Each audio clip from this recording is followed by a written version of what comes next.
Ever felt that gut punch of a setback? You know, you pour your heart and soul into something, and it just flops. It feels personal, right? Like a big, flashing sign that says you're not good enough. I've been there more times than I can count.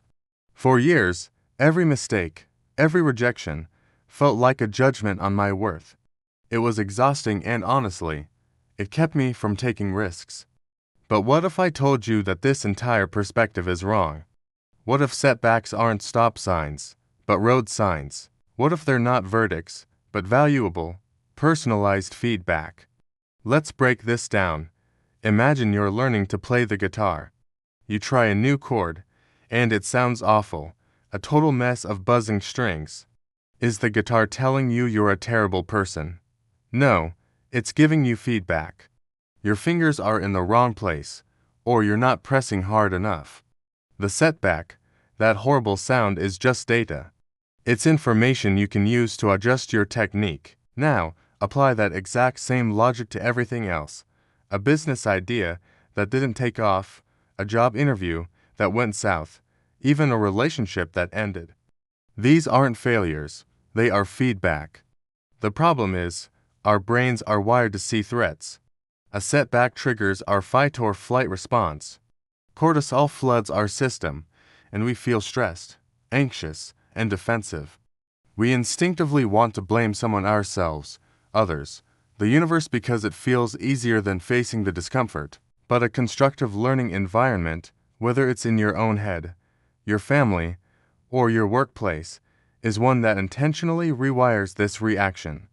It's a space where you can look at that buzzing guitar chord and say, okay, that didn't work. What can I learn from this sound, instead of I'm a terrible musician? So, how do we start building this mindset? The first step is to separate the event from your identity. A project failing doesn't make you a failure. It means the project, in its current form, had flaws. Try this exercise. The next time you face a setback, literally say out loud, "This is not a reflection of my worth. This is feedback." It sounds simple, but verbalizing it helps create distance. You move from being the victim of the story to being the detective, the analyst looking for clues. Let's get practical. Grab a notebook. Think about a recent setback. Now, instead of dwelling on the frustration, let's analyze the data. Ask yourself 3 specific questions. First, what was the expected outcome? Be precise. I expected to get the promotion. I expected to sell 100 units. I expected the presentation to get a standing ovation. Second, what was the actual outcome? Again, be factual and objective. I didn't get the promotion. I sold 10 units. The presentation got polite applause. Notice, no emotion yet. We're just collecting data like a scientist. Now for the magic question, the one that changes everything. Third, what does the gap between the expected and actual outcome teach me? This is where you dig for the gold. Maybe the feedback from the promotion was that you needed more leadership experience. The feedback from the low sales might be that your marketing message wasn't clear, or you targeted the wrong audience. The feedback from the polite applause might be that your delivery was a bit dry, or your slides were too text heavy. This isn't about beating yourself up. It's about finding specific, actionable insights. The setback is in a wall. It's a map pointing you toward a different route. Let's take a real-world example. Think about James Dyson. He wanted to create a better vacuum cleaner. He went through 5,126 failed prototypes. 5,126. If he saw each one as a personal failure, a sign to quit, we'd all still be dealing with dusty, inefficient vacuums. But he didn't. He saw each failed prototype as a feedback loop. He famously said, "I learned from each one." Each one taught him what not to do. This approach isn't just for inventors or entrepreneurs. It's for students, artists, parents, athletes, everyone.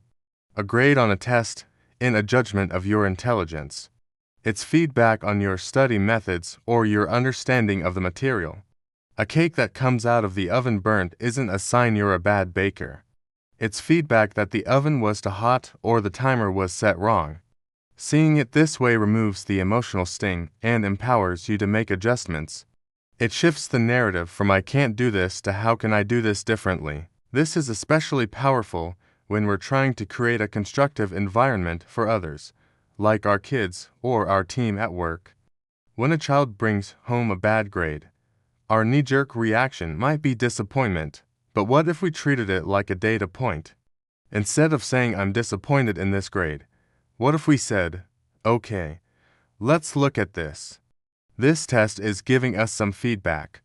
Where did you feel confident? And where did you get stuck? What can we learn from this to prepare for the next one?" You instantly transform a moment of shame into a collaborative problem-solving session. You teach them that setbacks are not things to be feared or hidden, but opportunities to learn and grow. You're giving them a skill for life. The same goes for the workplace. A manager who punishes mistakes creates a culture of fear. People will hide problems, they won't innovate, and they won't take risks. But a leader who reframes setbacks as feedback builds a powerhouse team. When a project hits a snag, the question, "And whose fault is this?" The question is, what is this situation teaching us? What feedback are we getting from the market, from our process, from our client? How can we pivot and adapt based on this new information? This fosters psychological safety, where people feel safe enough to experiment, to fail, and, ultimately, to achieve breakthroughs. Of course, this is easier said than done. It takes practice to override our emotional instincts. It's a mental muscle you have to build. One of the biggest hurdles is our own inner critic. That voice that loves to say, "I told you so," when things go wrong. You have to learn to manage that voice. When it starts up, acknowledge it, and then counter it with the language of feedback. Say, "Thanks for your input, but I'm choosing to see this as a learning opportunity, not a failure." You are the one in charge of your internal dialogue. Think of it like this: every experience, good or bad, leaves behind a residue of wisdom. Setbacks just happen to leave behind a lot of it. Our job is to learn how to collect and refine that wisdom instead of letting it sit there as a source of pain. By reframing setbacks as feedback, you're not ignoring the disappointment. You're honoring it by using it as fuel. You're transforming a potential scar into a compass. So, the next time you stumble, the next time something doesn't go your way, take a breath. Resist the urge to label it a failure. Instead, ask yourself that powerful question: what is this trying to teach me? Get curious. Become a detective in your own life. Analyze the data. Find the lesson. Adjust your course, and try again. This isn't just about achieving more. It's about living a more resilient, more curious, and less fearful life. You turn every obstacle into a stepping stone. Thank you so much for hanging out with me today and exploring this idea. If this resonated with you, please hit that like button and consider subscribing for more content on growth and mindset.